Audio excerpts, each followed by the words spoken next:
Interested in watercolor painting but not sure where to start on supplies? This video is going to go over all the things I use when I watercolor paint.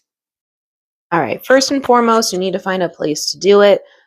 This is my desk I like to work at. This is actually just like a computer mat, but it works really nice because you can just wipe it off and wipe it clean, and then there's no mess.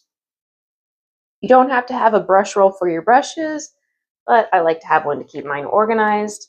And then I just unroll it, and I have all my paintbrushes. Paintbrushes are your tools when painting, so it's very personal. I really like these. They're Princeton Velvet Touch watercolor brushes, or they could be used for acrylic paint too. But I have them in all different sizes. I've used these. I started using them when I went to school for art, and I've just kept up with using them because I like them so much. But you'll notice there are numbers on the brushes, and the larger the number, the larger the brush size. So for instance, this is a 10, and it tells you round. And then I can find another round one. So see, round, but the number is smaller, 4, so then the brush part will be tinier for smaller details and larger for larger spaces. They also make the flat ones, which would be something like this. So flat brushes can be used for cleaner edges. It really just has to do with preference, what you like to use, and sometimes it's good to have variety. Okay, let's talk about paint. So this is a palette. I prefer to do it like this. Basically, this came completely empty. These are the little pans, and you buy the watercolor separately and fill them up. So when you fill it in the pan, it's just in a squeeze tube. You let it sit for several hours or however long it takes until it dries. And then every time you apply with water, voila, you have your watercolor paint. This way you can customize your palette to be whatever you need it to be, whatever you like. And then you can buy the specific paint that you want instead of purchasing like a pre-made one and just accepting those colors. So this palette is by Meedan. The watercolor paint is Winsor+Newton. I've used that forever since I was in school for art and love it. You can just kind of, if you go to an art supply store, like find the colors that work for you. Everybody's different. I think it's good to have a little bit of variety. Of course, you're going to need your primary colors, red, blue, and yellow.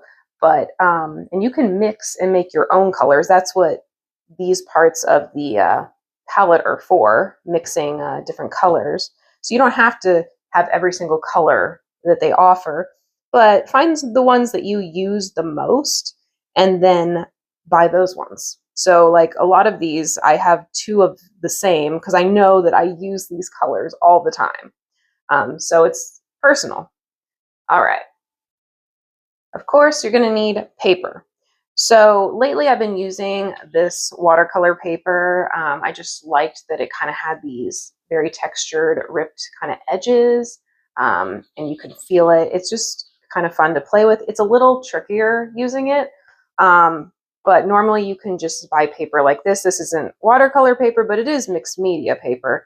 But you can go to an art supply store, it'll say watercolor paper, and it usually has, I think this one came with, 15 sheets, so it's not a lot of paper. So if you're going to be doing a lot of projects, you'll need more.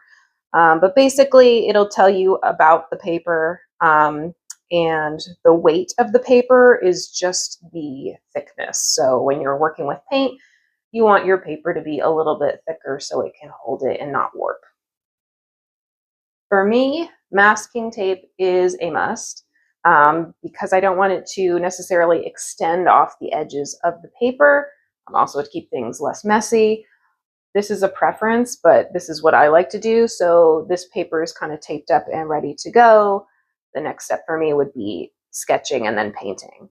But I use that to kind of keep clean lines and edges. So for instance, on this painting I did, afterward you just tear off the tape and then you have clean lines. And it's not totally clean, and I think that adds to the beauty of, painting, because it doesn't have to be perfect. Last but certainly not least is your water cup. Doesn't have to be anything fancy or specific. I kind of like this one because it's a little bit taller, so if my brush is sticking out, it's not gonna tip over. But yeah, just something to put your water in to clean your brushes.